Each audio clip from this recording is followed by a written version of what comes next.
The old ranch had been dying for years. Everyone in Red Creek County knew it. The fences leaned at odd angles. The cattle herd had shrunk to less than a third of what it once was. The pastures turned brown earlier every summer. And the farmhouse itself sat at the end of a gravel road that seemed forgotten by time. For most people, the future of the Morgan Ranch was obvious. Sell it.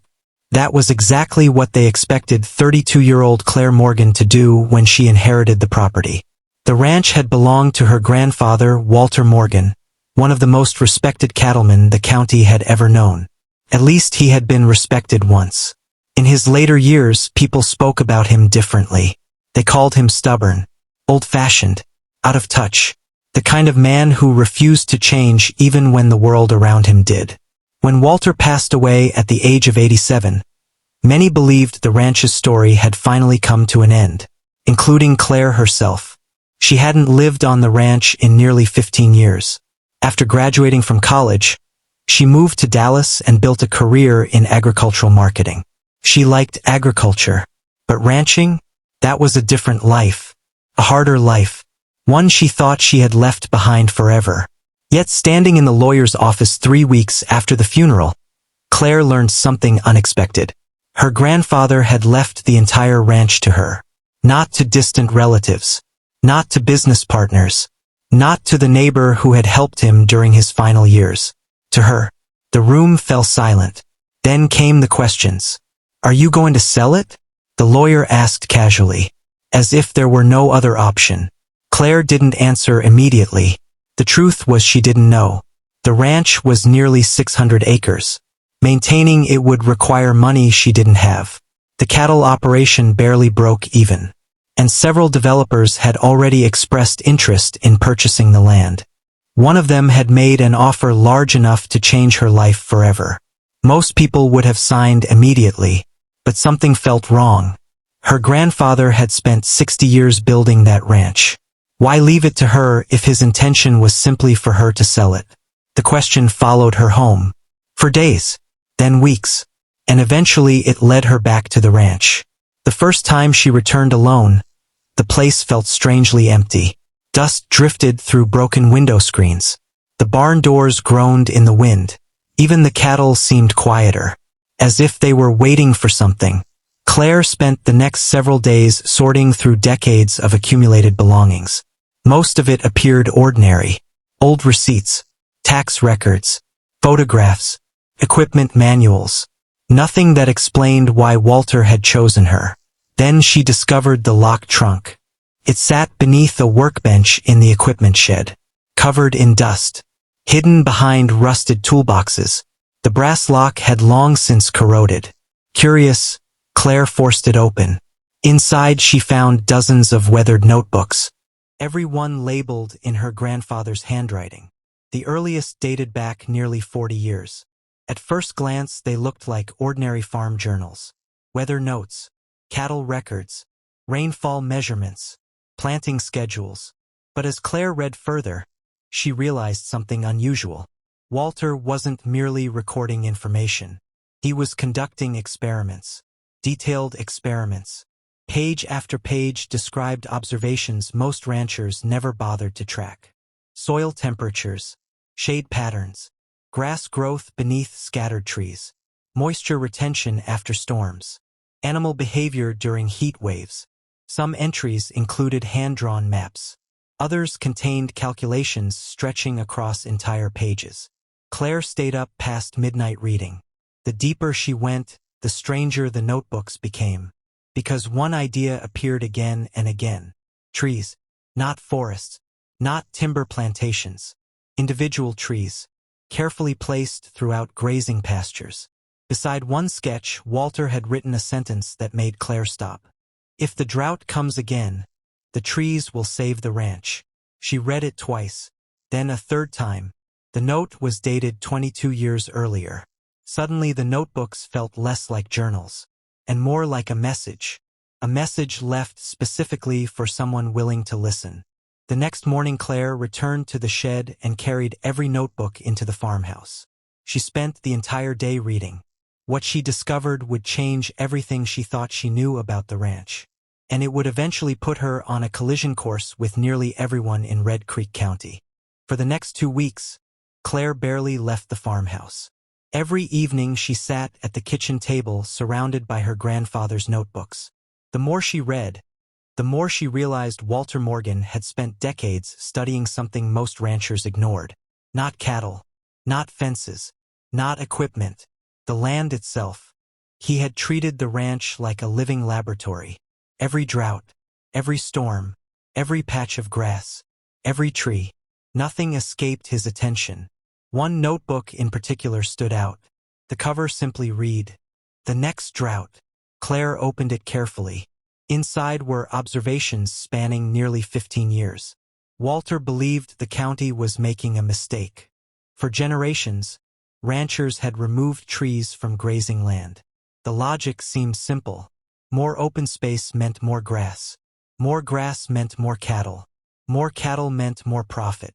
But Walter's records suggested the opposite might be true.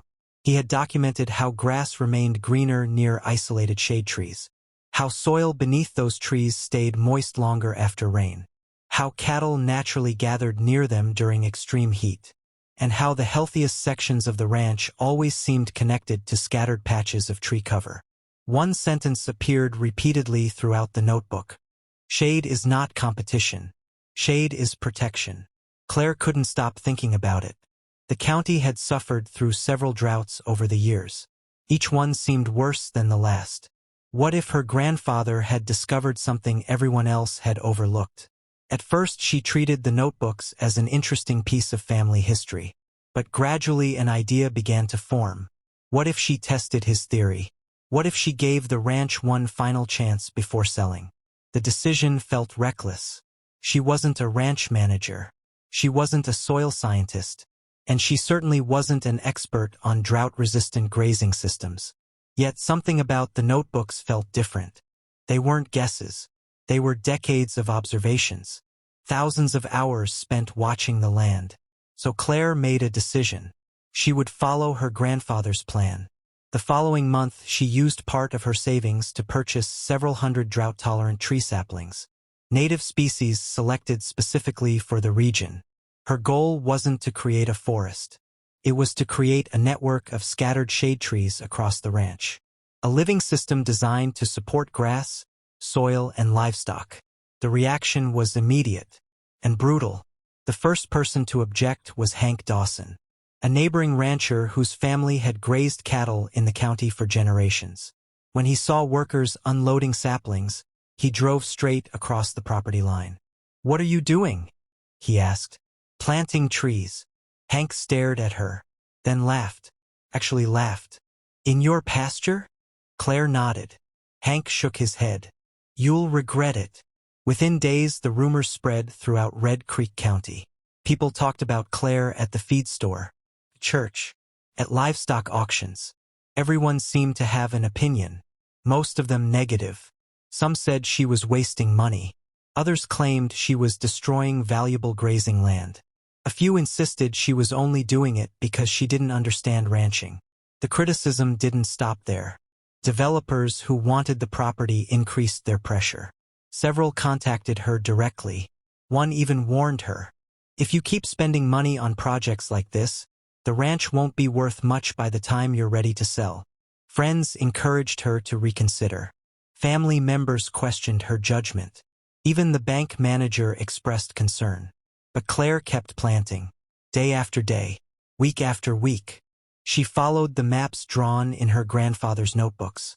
Trees were spaced carefully across open pasture, far enough apart to avoid crowding, close enough to create benefits over time. By autumn, hundreds of young saplings stood across the ranch, tiny, fragile, easy to dismiss, and many people did. The first summer tested everything. A heat wave settled over the county. Rainfall dropped far below normal. Some saplings died. Others struggled. Claire spent long evenings hauling water across the ranch, replacing damaged trees, protecting them from cattle. More than once she wondered if everyone else was right. Maybe she should sell. Maybe the developers were offering the sensible choice. Maybe her grandfather's notebooks belonged in a museum rather than in a business plan. Then one evening she discovered something. A note tucked inside the final notebook. Unlike the others, it wasn't a data entry. It was a letter, written by Walter himself, apparently intended for whoever inherited the ranch. The letter began with a single sentence. If you're reading this, the pressure to sell has already started. Claire's heart began racing. She turned the page, and what her grandfather wrote next would completely change her understanding of the ranch, and reveal a secret he had spent years preparing for. Claire unfolded the yellowed letter carefully. The paper was brittle with age. Her grandfather's handwriting stretched across several pages. The first sentence stopped her cold. If you're reading this, then you're probably wondering why I never sold the ranch when I had the chance. Claire leaned closer. Outside, the evening wind rattled the porch screen. Inside, the old farmhouse was silent. She continued reading. Many people believe this ranch survived because of cattle. They're wrong. The cattle survived because of the land.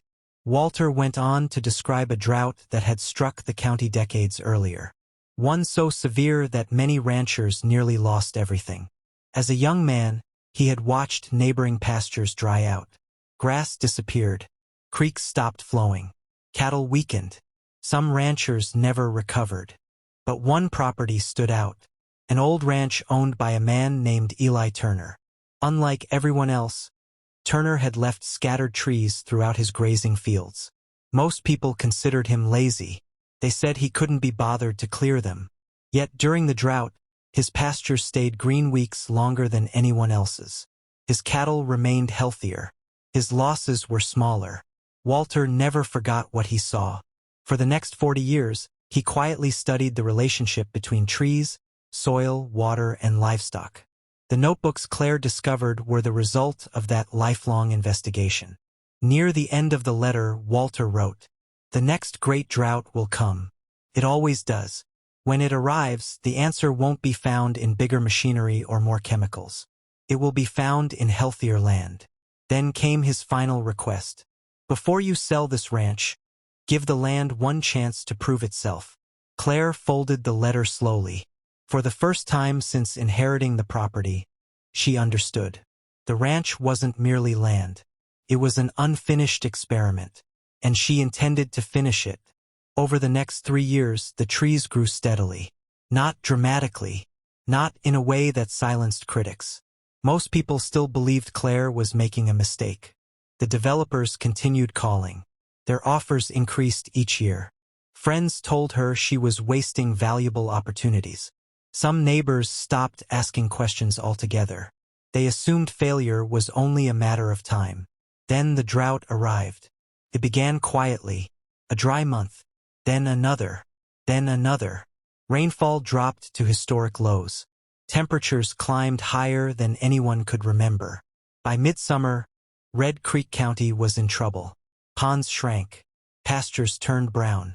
Dust clouds followed cattle across barren fields. Feed prices surged. Ranchers began reducing herd sizes. Some were forced to sell animals they had spent years raising. The situation worsened every week. And for a while, Claire worried her ranch would suffer the same fate. But something unexpected happened. The sections of pasture surrounding the scattered trees remained greener. Not lush, not perfect, but noticeably healthier. The soil held moisture longer. Grass recovered faster after brief rainfall. Temperatures beneath the trees were significantly cooler. The cattle naturally gathered in those areas during the hottest parts of the day. As neighboring ranches struggled, Claire's animals continued gaining weight. Water consumption dropped. Heat stress decreased. The difference became impossible to ignore. One afternoon, Hank Dawson pulled his truck into her driveway. The same Hank who had laughed years earlier. He climbed out and stared across the pasture. Tall trees now stretched across the landscape.